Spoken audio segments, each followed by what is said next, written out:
नमस्कार, आप देख रहे हैं वनडे भारत न्यूज। मैं हूं सरला बंसल। पूरी खबर देखने के लिए अंत तक हमारे साथ बने रहें। आइए रुक करते हैं खबर की। अम्बेडकरवादी विचारधारा की अलग जगह रहे श्यामलाल निषाद जी। खबर है, जौनपुर शाहगंज तहसील क्षेत्र के अंतर्गत रसूलपुर में स्थित राम आधार इंटर कॉलेज में 22 जून 2025 को मोस्ट कल्याण संस्थान की तरफ से 22 जून को मोस्ट प्रांतीय सम्मेलन कार्यक्रम का आयोजन सुनिश्चित किया गया है। मोस्ट कल्याण संस्थान का मुख्य उद्देश्य अम्बेडकरवादी विचारधारा की ओर परिवर्तित करना एवं मनुवाद पाखंडवाद से दूर समाज को नई दिशा में परिवर्तित करना ही मोस्ट कल्याण संस्थान का उद्देश्य है। 22 जून 2025 मोस्ट प्रांतीय सम्मेलन रसूलपुर खुटहन में आयोजित कार्यक्रम को लेकर आज प्रेस कॉन्फ्रेंस में संरक्षक श्यामलाल निषाद जी ने कहा कि आज का समाज समानता और बंधुत्वता के प्रति नहीं बल्कि जातिवादिता, ऊंच नीच, भेदभाव, नशाखोरी या शिक्षा असंगठित अहिंसा से लिप्त होते जा रहा है। ऐसे समाज को एक नई दिशा देने के लिए अम्बेडकरवादी विचारधारा में परिवर्तित करके समता, समानता, बंधुत्वता तथा एवं उनके मौलिक अधिकारों के विषय में जागरूक करना ही हमारा मुख्य लक्ष्य है।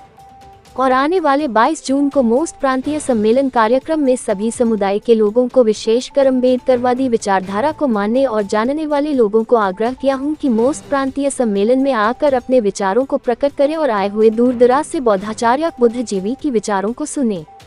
प्रेस वार्ता में उपस्थित संचालक राम उजागर यादव, रिटायरमेंट नेवी ऑफिसर सह संचालक जीशान अहमद, मोस्ट प्रमुख सह आयोजक गीता मौर्य, मोस्ट जिला सह संयोजक महिला विंग सह संयोजक डॉक्टर शेर बहादुर गौतम, मोस्ट जिला संयोजक आयोजक रामानंद बौद्ध, प्रदेश संयोजक मोस्ट इत्यादि मोस्ट के पदाधिकारी एवं सदस्यों ने मिलकर आने वाले 22 जून को मोस्ट प्रांतीय सम्मेलन कार्यक्रम की तैयारियां जोरों चल रही है।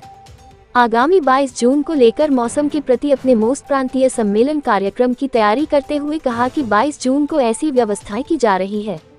चिलचिलाती धूप, गर्मी एवं बारिश की संभावना भी अगर हो तो ऐसे में मोस्ट प्रांतीय सम्मेलन कार्यक्रम सुचारू रूप से उत्तम व्यवस्था किया जा रहा है।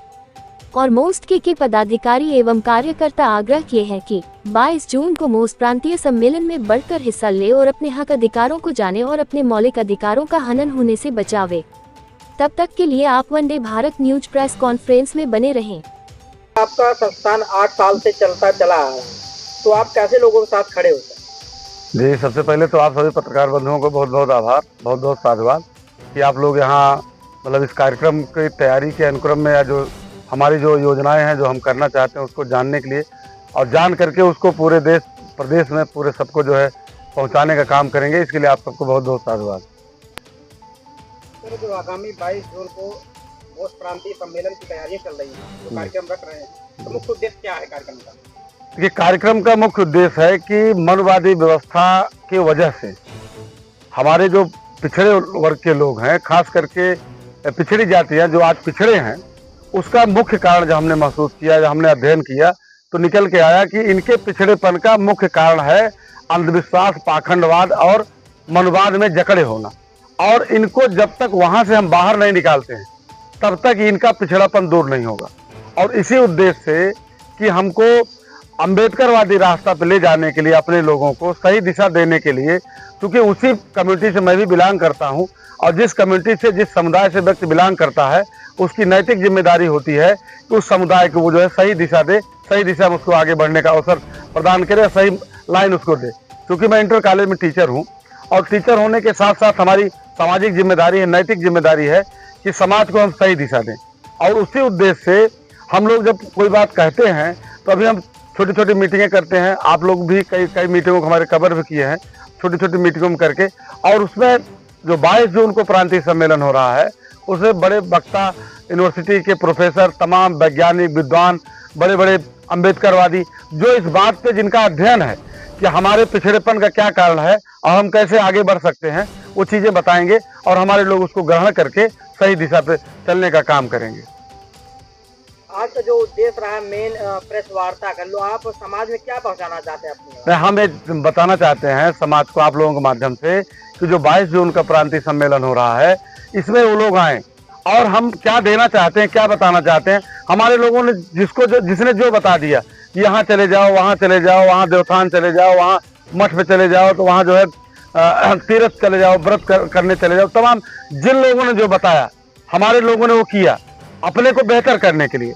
तो हम आप लोगों के माध्यम से बताना चाहते हैं कि हम उनके बेहतर के लिए ये करना चाहते हैं। क्या क्या हमारा उद्देश्य है कि वो सही दिशा, उनको बच्चे इनके पढ़ाई में एकदम सबसे निचले पायदान पे हैं, और उन सब का कारण जो है, मतलब सबसे बड़ा कारण जो है अंधविश्वास, भाग्यवाद और मनवादी व्यवस्था में जकड़े होना।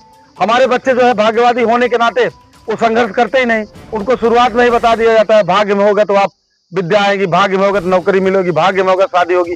भाग्य के चक्कर में हम अपने बच्चों के संघर्ष को, बल को जीरो कर देते हैं, और बाद में हम लोग शिकायत करते हैं कि भाई हमारा बच्चा पढ़ने में कमजोर है। जबकि बच्चा पढ़ने में कमजोर इसलिए है कि उसको आपने भाग्यवादी बनाया। तो दोषी तो हम हमारे गार्जियन है, और मैं गार्जियन को भी दोषी नहीं मानता। दोषी हम जैसे पढ़े लिखे लोग हैं जो इस समुदाय में पैदा हुए हैं। अपने समुदाय के लिए जो है सही क्या है, गलत क्या है, उसको बताना चाहिए, और सही दिशा दे करके सही दिशा में जो है कम्युनिटी को जो है आगे बढ़ने के लिए प्रेरित करना चाहिए। सर, जैसे आपने मनुवाद की बात किया जी, तो समाज में उठ रही हर समस्याओं के पीछे कहीं न कहीं मनुवाद की चर्चा होती है। तो मनुवाद जैसे पेड़ की सिंचाई कौन कर रहा है? नहीं, मनुवाद हमारे ना समझ लोग, जैसे हमको पढ़ने लिखने का अधिकार नहीं था हमारे लोगों को, तो जब पढ़ने लिखने का अधिकार नहीं था, हमारे ऊपर एक बैन था, आप जान रहे हैं इस बात को, और उनके ऊपर बता दिया कि आपको सेवा करने का काम है तो आपको ये करने का काम है, आप ये करेंगे, तमाम उनके कार्य बांट दिए गए। लेकिन जब से संवैधानिक व्यवस्था लागू हुई देश भारत के अंदर, बाबा साहब का संविधान लागू हुआ, क्योंकि समाज में 2-2,500 साल पहले से वो व्यवस्था चली आ रही है। तो आज भी समाज, जैसे बाबा साहब ने संविधान में लिख दिया आर्टिकल 14 में बराबर विधि के समस्त बराबर है, आर्टिकल 15 में लिख दिया कि धर्म, लिंग, जात, निवास के आधार पर कोई भेदभाव नहीं किया जाएगा। लेकिन समाज में आज भी, आप समाज में जाइए, छोटे से बच्चे से पूछिए सबसे ऊंच जात कौन है, तो बच्चा आपको बता देगा सबसे ऊंच जात फला है। तो मनवादी व्यवस्था अभी समाज में है, और समाज से जब तक मनवादी व्यवस्था हम बाहर नहीं निकालते हैं, तब तक ये ऊंच नीच की भावना, तब तक इस तरह से जो है भेदभाव की भावना, तब तक कुछ जातियों को लगता है कि हमको, मतलब इसीलिए हम पैदा हुए, सेवा करने के लिए पैदा हुए हैं, तो वो निकालना जरूरी है। मनुवाद की कुरीतियों